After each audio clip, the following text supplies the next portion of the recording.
Cavalier faithful, welcome back on into Cavs Encapsulated. It's Jeffrey, it's Justin, and we're here to talk Cavalier hoops off the heels of a victory against the Utah Jazz last night. Currently recording this on April 3rd, 2024, right before the Cleveland Cavaliers take on the Phoenix Suns later tonight. Justin, how are you doing? How did you feel about that Jazz game last night? I know these West Coast games are tough, but just want to hear your initial thoughts off the top here. Yeah, no, thankfully getting a win like you should have against the Hornets earlier on in those games that we predicted. But yeah, this was one that you just kind of needed to have the victory that you did. A 20-point lead at halftime was great, and yeah, I mean, obviously you get to see Sam Merrill gravity effect and just go bonkers. And yeah, just very happy with being able to pick up the wins that you need to, because the next couple games are not going to be easy.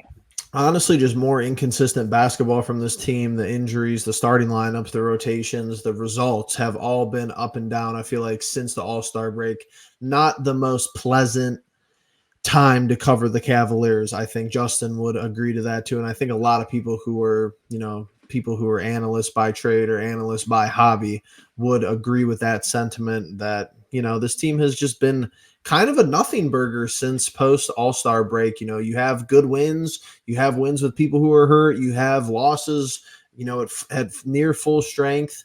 Even like this past week, basically laying a goose egg the second game against the Charlotte Hornets basically makes no sense. Obviously, you're outclassed by Denver. I don't really see how that game could have went any other way with the current state of play with this team. And then thankfully you run into a tanking Jazz team last night. But that looks like basically the last time an easy win should come as far as these next three games. We have Phoenix tonight on the 3rd, and then Saturday we play in Los Angeles for the first game against the Lakers, and then we play the Clippers on a back-to-back on Sunday. Justin, let's hop over to the Eastern Conference standings. Celtics locked in at that 1 seed, have been all year and for a while. I guess in theory, we still have an inside shot to contend for the 2 seed. Never say never, but just the way this team is playing, it looks unrealistic. And, just with the experience Milwaukee has, I think it kind of leapfrogs what we can do. Not saying it's impossible. Obviously, you could still end up in the 2 seed. I'm sure not a lot of people are talking about that based on some previous results and some current results of this team, but nevertheless still a possibility. And then there's us situated at the 3 seed somewhat comfortably, 1.5 behind Milwaukee, 1.5 ahead of Orlando. And then you have Orlando, the bunch upstarts are really right behind us: Orlando, New York, Indiana, Miami, and the 76ers, who I didn't even know Embiid was playing last night until I saw his stat line. So It gets more interesting by the day. Currently, right now, you would play Indiana if the playoffs started today in a 7-game series starting at Rocket Mortgage Fieldhouse. Justin, any new thoughts about this? Any different movement? Is there a number 1 team you would prefer to play? And why is it the Orlando Magic? Well, I've been told now that it should be the Pacers, and basically because they're not very, I guess, tough. Because everyone now they don't play defense. Even Cavs fans that I talk to are just associating us with softness, which I very fairly think is a thing upon us. But yeah, the Pacers are a team. Again, for me, I think it's 1A, 1B with Magic, Pacers. Both of those teams you should most definitely beat. There's no reason they really. Again, the Magic, outside of what's that guy's name? That's Banchero. Yeah, outside of him, they're really just a bunch of solid, good players. I don't think they've got that star power we do. And then with the Pacers, I've always liked a couple of their guys, and obviously Buddy Hield no longer there, but I've always liked Miles Turner, who, when he's played against us, has really stretched the ball, has really shot the 3-ball well. So again, I think there's pros and cons to every matchup, and I'm sure you could find them in various ways with these two, but I think Magic 1A, Pacers 1B. Honestly, yeah. I mean, we're going to talk about it for, the 1 or 2 more Cavs Encapsulated regular season uploads we have this calendar year. But I think I don't want to see the Heat the most. I know that sounds crazy because I feel like your argument is the Knicks, because it feels like we do kind of have a mental block with them. But I do believe right now, I would rather play the Knicks than Miami. Obviously, I don't want to see New York either, at least in the first round. I just think that would be another disaster area. I know it'd be tough for a team to beat. It's not even the Knicks Cavs matchup to me. It's just that Jalen Brunson has outclassed Donovan Mitchell in every playoff series they've played against each other. So there's some underlying issues there. And yeah, I mean, I think I'd rather play the Magic over Indiana, but it's probably a coin toss, as you say. Let's switch gears a little bit. I don't know how much you've been following it, and I think this is an interesting dynamic that me and you have expanded upon in a broader sense across Cleveland sports. To me, I feel like this year has been really weird for the Cavs, and even the last season included. It's because our fan base, and rightfully so, we have a huge contingent of our fan base where they're like, oh, where's the media coverage? Where's ESPN? Where's, national TV games? And where's the national coverage? Stephen A doesn't talk about us. Brian Windhorst only goes on his shows to talk bad about the Cavs and only say when Mitchell's leaving and he's not re-signing this and that. Totally understandable. Totally get that. But I feel like that has kind of got us into this mode where when a national news story comes out, and if it's bad about something, player X on the Cavs, player Y, or just the organization in general, we automatically write it off. I bring this up because I believe it was on an ESPN show or a TV clip. I don't think he tweeted it out, or I don't think there was even clips, circulating around, X or YouTube. I'm sure there might be, but I didn't see him. I believe I saw it like on a physical cable show of Brian Windhorst talking about Donovan Mitchell's knee and how it's severe tendonitis, or I don't remember the exact word he said, but the tendonitis and the recurring issue. Baseline of the story, I don't think he's 100%, whether it's the nose, whether it's the knee. I want to get your thoughts about that. Is how concerned are you, scale of 1 to 10, 10 being like he's really bad, not going to be anywhere close to where he needs to be for the playoffs, or kind of like a closer to a 1 where maybe he's taking it easy end of the regular season? I want to gauge your thoughts and interest from kind of watching him these past couple of weeks as far as his health. Yeah, I mean, it's always going to be one of those issues of like, you're never going to know the full story with these guys, and him going, not last night, but 2 games ago, and then, taking the one game off again. I think it's coming against an opponent who, even without Donovan Mitchell, I expected us to win that game. And, now, again, you're catching me right before we're going to play the Suns, and I believe he's expected to play. So, Yes. Again, to see how he does tonight and how things go would give me a clear picture. But, the end all be all is, for me, is always going to be like, hey, for a guy like Donovan Mitchell, who it doesn't take, and it usually doesn't, but it shouldn't take like a whole series of games to warm up. Like, if he needs to rest until the playoffs begin, I say, hey, give it to him. We need other guys like Dean Wade to come back and get time in before the playoffs. He's not just like a guy you can get back during the playoff series and be like, Yep. all right, we're slotting you in. We trust you 100%. That's just not the type of player he is. So for me, I would want Donovan to know his own body and to take the rest that he needs. But at the same time, if he's just like, it's never going to get, and this is the other end of sports that a lot of people don't talk about, and why you see like a lot of guys finish games, or guys play through some injuries during the season, is like, they know that there's not going to be a point in the season or to finish out the season that they're going to be 100%. There's just no time. There's no all-star break. There's no 1 month break that would give them that kind of time. And so a lot of them are just like, all right, I got to find a way that I can play through this and still manage it in a way that isn't like making it worse, or I'm not hurting the team. And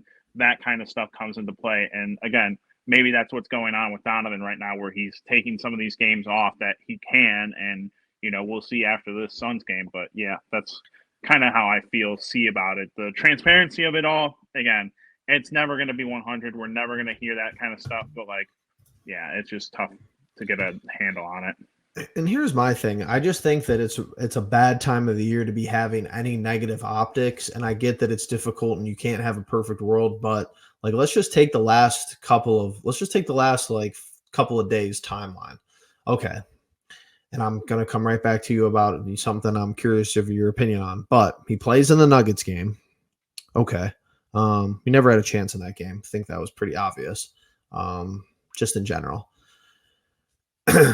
He has a, let's say, controversial post-game locker room persona, which I want to hear your thoughts upon after I kind of give this, rundown. Then he doesn't play against the Jazz. Like you said, I think you made a very important point that he should be able to take that game off. Like, you're playing the tanking Jazz. They're not going to make it into the play-in. They're not even that good enough or that bad enough for a lottery pick. But they're just not a team. Like, they had nobody's out there last night, It's the first week of April. Some of these teams just guys have, it's Sexton and, I didn't even know any of the other players, basically. I'm watching the game. Like, who's this guy? Hurt. Who's this guy? Yeah, they're not. It's not a serious point in their franchise, timeline for them. So we get the win last night. Perfectly cool.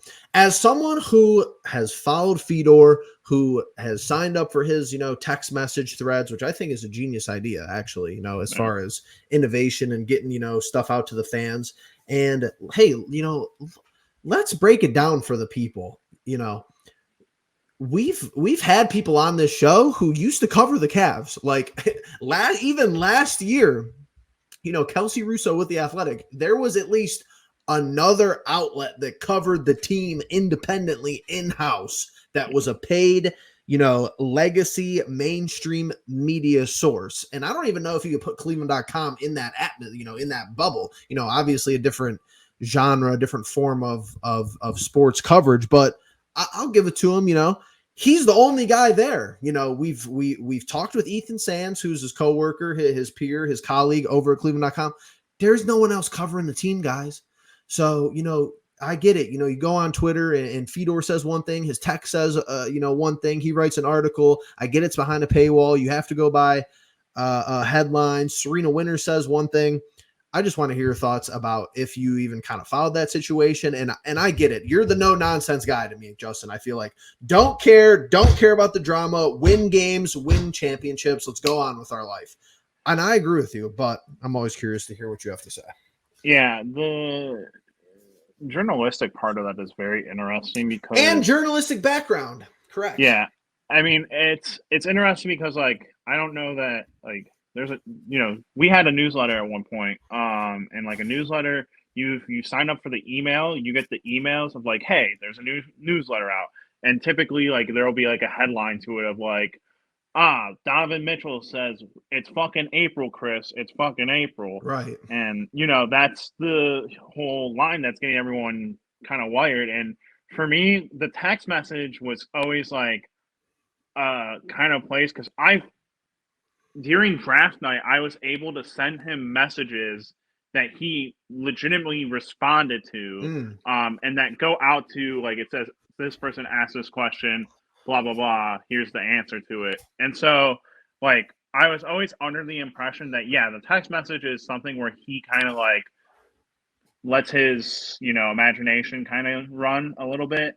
And for me, that's why I don't always share, like, some of those text messages with you guys. I don't think I shared that one with you guys because I'm like you said, I saw it on not about Twitter. The drama.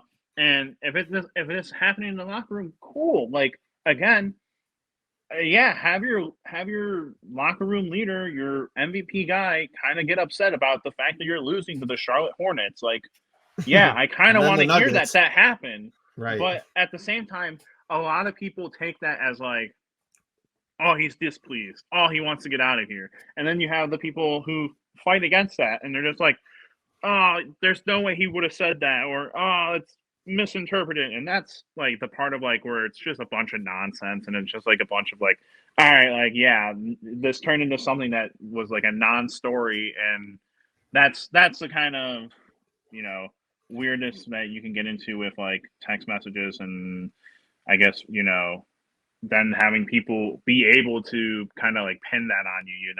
It's he opened himself up to that, which is unfortunate, but at the same time, yeah, interesting situation. I just definitely like kind of like drama in the locker room, and it's like somewhat of the player oriented, but it's like it's just funny to me because you literally, as I kind of preface this whole conversation, like this is like basically one of your only dudes covering the sport.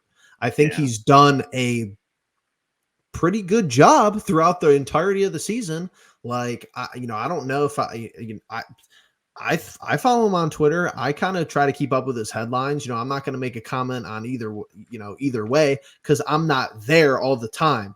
Obviously, I'm not sitting in the locker room every post game, which is, obviously the truth. But it's really easy to interpret text however you want it. And from two people and even Logan who've tried to, put a more journalistic spin on things, Justin having journalistic, backgrounds and schooling and stuff like that. Like, it's not like we're totally, untapped to the situation going on. Like, Donovan could have walked by him and said something and no one was recording him. And then Fedor ran with that and said, hey, this is what Donovan told me kind of off the record, but nothing's really off the record because I'm a journalist. And then Serena's videotaping him. And trust me, I would love to have Fedor on. I would love to have Serena Winters on, maybe even have them on together. Say, hey, what happened in this situation? I'm just kind of spitballing at this point, but it's Donovan Mitchell. You're going to have headlines, and that his name is going to get clicked. So kind of an interesting little It's just going to be if this offseason doesn't have resolution, it's just going to be leading into the worst, like, for sure, expert app period of time ever for the next season of Cavs basketball. Like, I will not want to have the app for that point. On that point though, and I know that we got still a couple of games left in the season. We got postseason and all that good stuff that we still gonna have to cover. We still have to give an objective lens to. I just think it's funny, like, and I know we have little bit different opinions on this, just as far as like the overall player himself. But like, I've been through LeBron leaving twice. Like, no disrespect to Mitchell, but like Mitchell being like, "Hey, I'm not re-signing," or "I want out," would really like not even be a top two, heartbreak moment for me as far as the Cleveland Cavaliers. I know that sounds kind of short-sighted. Kyrie saying he's going to stay and then being like, "Oh, I want out." LeBron left twice. So like, you're not even cracking my top three, but it's kind of funny. People be like, "Oh, I don't know if I'll be able to survive with Donovan Mitchell, wanting out or Donovan Mitchell leaving." Like, that's not even putting it in the top two for me. And I'm sure probably for yourself as well. But I want to do something kind of interesting here because I tweeted this out a couple of days ago. I want to hear your thoughts on it. Then we're going to do predictions. Then we're going to wrap up. I want to hear your thoughts here. So I gave 3 bullet points how the Cavs have a deep playoff run. Mitchell's the best player on the court for the majority of the series. That's like Captain Obvious for me. Garland doesn't turn the ball over. Strus, Merrill have confident shots. If you could distill like a deep playoff run into 3 bullet points for you, kind of in this format, what would your 3 points be? One would be like to just rip off of you would be the lights would not be too bright for Jared Allen this postseason. Fair enough. Just him or like Mobley's got to come along too? Yeah, Mobley's got to come along, but I didn't even include them because that was like that's like a I hope so kind of like given almost. Yeah, I just feel like, and maybe it was just purely the Knicks series that we felt their like lack of presence for the first time ever. But like, I don't know, like if I somehow didn't feel like they were able to grab, and again, like my thing is once you get into the playoffs, man, if those two do not average double doubles, like easy double doubles every game, I'm going to be upset, very much so. And that's, rebounding is like number 2 on my list. It's like put some effort into just rebounding the ball. Team rebounding. Yeah. I mean, here's the thing that like, I saw someone make like a comparison for some reason of like Josh Hart and Isaac Okoro last night. And I'm like, well, that's interesting. Like, I always think of Josh Hart as like someone who's a killer against us and whatnot. And my biggest issue about him is that he gets 10 plus rebounds opposing to our 2 7-foot tall guys. One might get a double-double that game, and the other one sitting there with 7 rebounds. So I'm going to put rebounding as my number 2 as just, God, I really, really hope that we rebound well this offseason. And then 3, again, I look at your point, and for me, it's more about JB, like, trusting in the guys that aren't the name brand guys. Like, again, for me, there are going to be more moments where I feel like Sam Merrill should be out there than Caris LeVert. If we are fully healthy and no one's hurt, obviously Dean Wade, don't know if he's ever going to make it back. But even, like, to that point, like, I think you have to rely on these guys who have gravity and have a lot of like going for them. George Niang has played very well in like the past 10 games, I'll give him. I don't think it's enough for me to say that I can rely on him defensively against the Pacers young group or the Magic's young group.